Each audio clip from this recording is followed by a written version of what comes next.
Molweni kwakhona abalandeli beEsethu. Sisaqhubekeka nebali lethu elithi sisikelelekile isandla esiphayo ngaphezu kweso siphiwayo. Namhlanje ufikile walinika ukutya uPhumelela ixhego.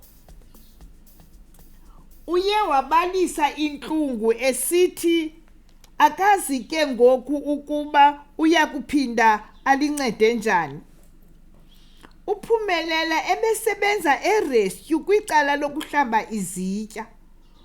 Kodwa mhla wamana ukubona eli xhego emgaqweni likhangeleka lilambile, wagqiba kwelokuba makenze into. Imali awayisebenzela incinane kakhulu. Wayebhatala esikolweni, ebhatala imali yokuhlala apho ahlala khona nomnye umfundi, irent. Eseleyo ebethenga ngayo into etyiwayo adibanise naleyo yalo mfundi ebehlala naye. Uthe akubona olusizi, waya kumphathi werescue leyo, emcela ukuba zithi intshiyekela zokutya abe nokuzithatha azise kumfo lowo. Umphathi wasuka wamxelela ukuba lo mntu athetha ngaye makaye koonontlalontle ayokufuna i-social grant. Wamxelela ukuba asele eqokelela namanye amaxhegwazana nabantwana abaphaya emigaqweni. Baninzi, balambile. Izitya ziyamfuna ekhitshini.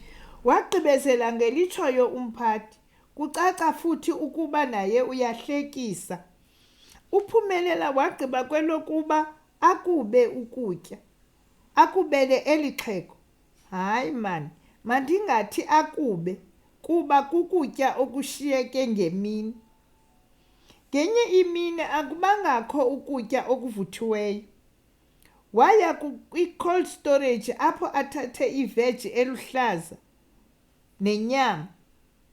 Wayophekela ixhego, kanti umphathi uyamkrokrela ukuba uyamosha. Umlandele, walandela i-footage, wambona uPhumelela ekhupha izinto ezingxala eplastikini, ephuma nazo. Umyele apho ahlala khona. Wamxelela ukuba ulisela angaphindi aphangele. Waba uyagxothwa njalo uPhumelela emsebenzini. Laba nomsindo ixhego lakuva oku kuba lisithi uPhumelela upheka kamnandi. Lathi makalandele uPhumelela layo apho ebesebenza khona. Lifike lafuna umphathi. Gqi uchwenene. Sele esithi, Phumelela phuma neli xhego lakho apha. Iikhastoma zam ziza kuthini? uPhumelela walitsala ke ixhego. Nalo ke ixhego liyongena kwindlu yangasese. Liyokukhulula zonke izinto ezindala elalize lizinxibile. Kanti ngaphantsi kukho iimpahla ezicocekileyo. Hayibo! Wothuka uPhumelela. Umfo lowo wayemtsha, engaselilo ixhego, emhle. Tyhini, ngoyena mnikazi werescue lo. Awu, mnumzana, kanti nguwe lo? Wothuke njalo esoyika lowo ebengumaneja, ebona oyena mnikazi werescue nonguye omqeshileyo. Ufike kwirescue leyo, wathi ndibatshintsha bonke abaphathi bamacandelo okutya.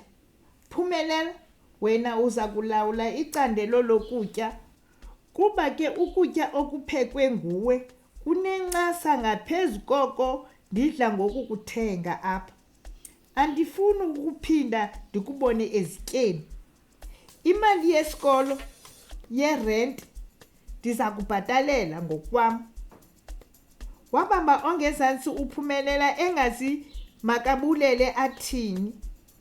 Kungekudala umniskippers wamthengela imoto ukuba angabi late emsebenzini nasesikolweni ngokunjalo. Ukuqala loo mini uphumelela noskippers bathathana njengomntu nodade wabo.